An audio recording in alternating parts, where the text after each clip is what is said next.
જય જવાન જય કિસાન। ખેડૂત મિત્ર તમને બતાવવાનું કારણ એક જ, આ કૂવામાં સ્ટોક થાય છે।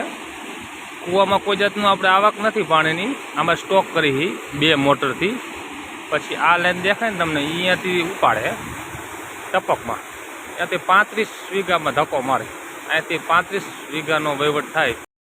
આપણે એક જગ્યાએ વાલ છે, જો એક જ જગ્યાએ વાલ છે, 35 વીઘાનું અહીં બેઠા બેઠા હેલ્ડિંગ થાય। ક્યાંય જવાનું નહીં, અહીંયા જ બે રહેવાનું। 35 વીઘાનું અહીં હેલ્ડિંગ થાય છે। 35 વીઘાના આપણે દાડમ છે।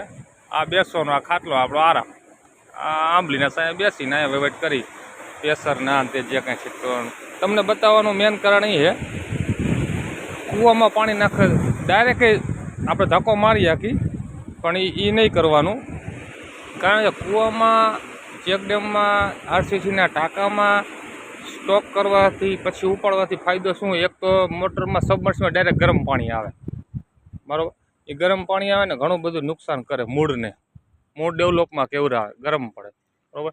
તે સિવાય અમારે તો જો પાણી થોડા ખારા મોરા પાણી, એટલે પીએચ અમારે 2500 પીએચ છે। કૂવામાંથી પાછું પાણી ઉપાડીને એટલે 200-300 પીએચ ડાઉન થઈ જાય। મોટા મોટો બેનિફિટ અમને, પાણી ઠંડુ થઈ જાય, પ્લાન્ટને મૂળને ઠંડક મજા આવે, બરાબર? અને અમારી દાડમની ખેતી જો ઈથરાળ મારીને 25 દિવસ થયા છે। હવે પોઈન્ટ દેખાવાની પ્રોસેસ ચાલુ થઈ છે, બરાબર? પોઈન્ટ હવે આ જે ચોકડી પડે એમાં પોઈન્ટ નીકળશે। થીપ્સનો એટક બહુ જાજો છે।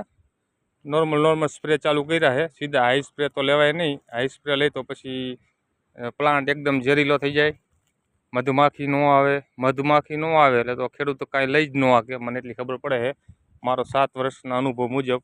એમાં ખેડૂત કાંઈ લઈ જ ન શકે, મધમાખી બંધ થાય એટલે પૂરું। પછી આપણે એમ થાય પેટીયું મૂકી, પેટીયું મૂકેલું શું થાય? પેટીયું મૂકી પેટી ખુલ્લી રાખી કાં મધમાખી બહાર જ ન નીકળે, જો બહાર નીકળે તો પછી વહી જાય, પછી પાછી જ નથી આવતી।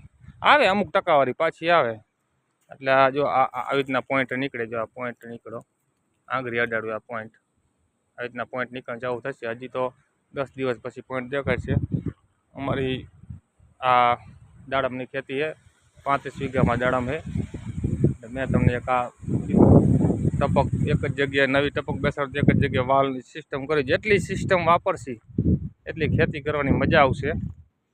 ને આ રીતનું છે, આગળ વિડીયો નાખીશ। મારી યુટ્યુબમાં ચેનલ છે ખેડૂતનો વિચાર, સબસ્ક્રાઈબ કરી દેજો, નવા વિડીયો જોવા મળશે તમને। જય જવાન જય કિસાન।